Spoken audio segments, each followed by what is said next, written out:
Yo, what's going on, y'all? It's your boy Footsdaking as always. Thank you all for liking, sharing, and subscribing. And speaking of subscribers, y'all, we made it to 37,000 subscribers. Now, I got to tell you, that's different. That means the world to me. I'm uber thankful for that. I know, like, there's been times where it foots you off the handle because you're mad about the Cowboys. I get it. You guys have grown with me through the draft coverage. Like, that's where I've been at. That's kind of, like, been my niche in this Cowboys community. But just, like, even stuff like this Senior Bowl trip, all of you guys who just said thank you for going out there, me and Zach, and meeting up with 2i and some of the other Cowboys people, like, I'm okay with my niche in this community. And I'm just like, yo, I could not be more thankful for you all. 37K, I don't take that lightly. I actually want to work harder. I want to continue to put out decent content for you all, and that's what I'm going to do. So I had to say thank you. You guys also know that this video is brought to you guys by BetUS. BetUS has all your betting needs. Being able to pick up sponsors like BetUS is also cool, and that's just been part of the growth of the channel. So thank you, BetUS. The Super Bowl is coming up. Any plays, any parlays, anything you guys have, man, BetUS. Like, it's a true blessing. Like, I just want to sit, reflect there because it's a true blessing. BetUS, 37K subs, like, that type of stuff is just been awesome. And then, like, coming back from the Senior Bowl, and I listen, I would be remiss if I didn't talk about this, and it's not football related, but I know if you're probably a Cowboys fan, you're probably upset about the Luka Doncic situation. Hopefully this mock draft and this content can kind of take your, somebody said something that was crazy, and I know it's a little bit off talk, but we got time in this mock draft. Listen, somebody said the Mavs are the only team that can make Jerry Jones look competent in the Cowboys front office look competent. So I know Cowboys fans, Mavs fans, I get it. But hopefully with this mock and the way we draft this year, we'll be right back. Because I think if they listen to me, we'll be okay. So anyway, got that out the way. And listen, just recapping the trip, just because I didn't draft certain guys on this mock, I mean, I put my standouts on the screen. Guys like Dylan Gabriel stood out. Guys like Tez Johnson, Jaden Higgins, Jack Besh. He had the game winner in the game. I thought that he played outstanding. Who's a few other of my standouts? Mike Green. Mike Green in the one-on-one reps. And some of those one-on-one, I tell you this, being out there, some of those one-on-one reps are catered to winning for the defenses cater to win those reps, right? You're doing one-on-ones. But then you see a guy like Shamar Stewart making plays in team. You see a guy like Billy Bowman having breakups. You see a guy like Azariah. I always say his name wrong. You see a guy like Azariah Thomas, guys. Azariah. Somebody come in the comments and help me pronounce Wanye Thomas. What are we going to call him Wanye's brother? So anyway, guys, he really competed. And again, when you get eyes on these guys and you see it, it just has a different feel. So those are kind of some of my standouts. But listen, we got a 5-round we got to get to. And I'm going to tell you, I kept it simple, stupid. Let's get to round one. To mention, 1,900 yards after the carry, explosive runs after, not after the carry, excuse me, after contact. 1,900 yards after contact, guys. Explosive run after explosive run. I know that you may could get a running back in the second round. You can. And there'll be mock drafts where we might play with that. But, guys, the Cowboys had the second worst rushing attack last year per PFF. The second worst. Some of that, yes, and maybe O-line play. But some of that, guys, you need Jimmys and Joes and X's and O's. We went Ashton Jeanty. You need Jimmys and Joes, over X's and O's. We went Ashton Jeanty. We're not going to overthink this thing. We're not going to try to get too cute. If he's there, we're drafting him. Fix your O-line in free agency. Fix your D-line in free agency.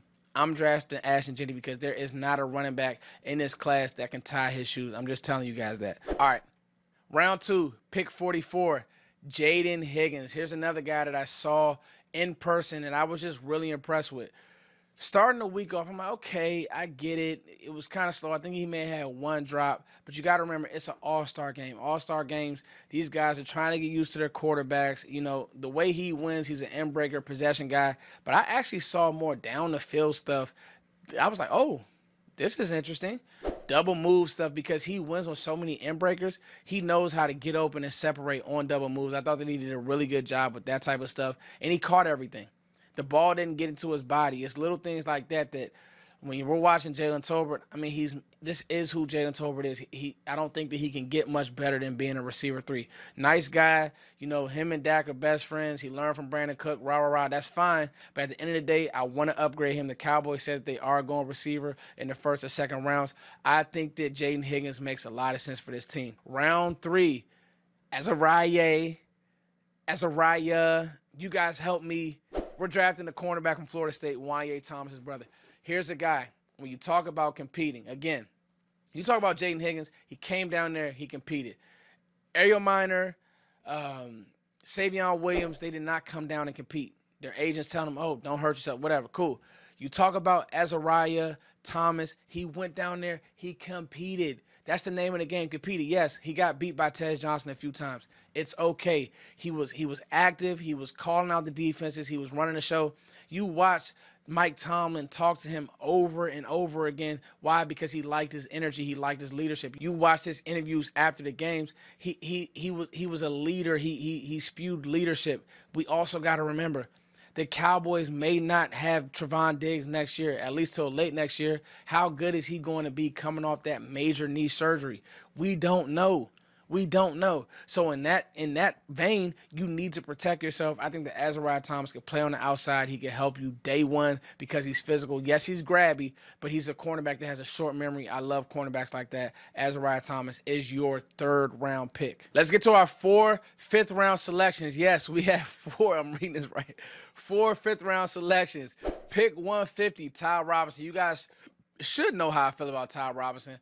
I don't think that, and he was at the Senior Bowl as well, but his game isn't going to be, you know, the big splash plays and the one-on-ones or the board drills. That's just not him. But if you need a guy to press gaps, if you need a guy to do what he's supposed to do, play with energy, play with a good vibe, be where he's supposed to be, get upfield, but also stop the run, that's who Ty Robinson is. And this is a very deep D-line class.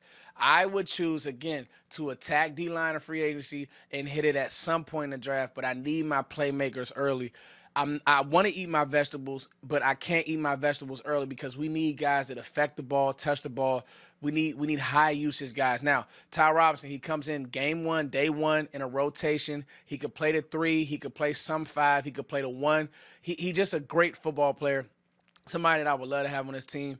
Nebraska D-tackle Ty Robinson was good at the Senior Bowl, especially in team. He wasn't great in one-on-ones because that's just not how he wins. And one-on-ones are catered to certain athletes, but it's not the end-all, be-all. It really isn't. This is one of my favorite picks in the draft.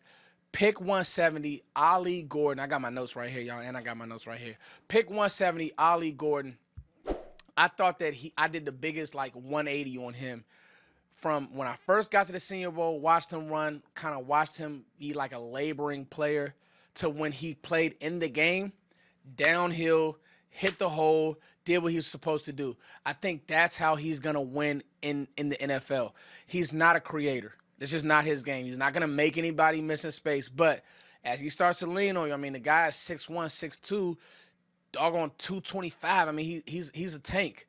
As he starts to lean on you, as you start to tackle him, you start to say, oh, wow, this ain't easy. And so you parlay that with Ashton Jensen. You don't know how long Rico Dowdle's going to be on this team, if he's even on this team next year. Now, if Rico's not on the team, obviously I think they'll bring in a free agency just for safety. But you parlay Ollie Gordon with Ashton Jensen, I think that it could be a nice 1-2 punch for years to come. I like Ollie Gordon on this team. And then to wrap it up in the 5th round, pick 172, pick 175, we went Danny Stutzman, linebacker, attaboy type linebacker from OU. I mean, that's an attaboy, run, chase, play special teams. We don't know what we have, guys, at linebacker outside of Maris Luafau. Eric Kendricks was here because of Mike Zimmer. Mike Zimmer's no longer here. Okay, Overshown is hurt. Overshown said some great things about Schottenheimer. He loves him, but Overshown, you and Diggs are training with Brent Brown, so we don't know when's the next time we're going to see Overshown. And I just think that you need linebacker depth. I think they could go out and attack a guy maybe like Dre Greenlaw in free agency and then even still draft a linebacker because you need linebacker depth. You don't want to let that position hurt you. Also, we got to think, Matt Eberflus develops linebackers very well. So I'm really excited for who Maris Luafau could be in this scheme, but you still need players. And then Curtis Rourke, here's my deal, guys, with the quarterback position. Dallas needs to draft a backup quarterback at some point in this draft. I don't want to see Cooper Rush anymore if Dak gets hurt. People say, well, Foots, Dak could possibly get hurt. Yes, we're putting in this plan to save Dak, but at the end of the day, injuries happen, and I don't want another season railroaded by Cooper Rush and his checkdowns and his stupid interceptions. I'm done. So bring in somebody who could challenge Trey Lance. If Trey Lance isn't the answer, get him off the team and let one of these young guys rock, because I'm sick of Cooper Rush, and we need to have some type of competition in that room. So there we go. I love my haul. I think that Ashton Genty and Ollie Gordon, that's a steal. You get Jaden Higgins on the outside. You have your future cornerback in Azariah Thomas. I feel great about this haul. What do you guys think? Foots, you're an idiot. Foots, this is a really great draft. What do you guys think? And as always, thank you all for liking, sharing, subscribing. We got to 37K, y'all. We got to 37K. That's big, man. I love you guys. I love y'all. I love y'all. Peace.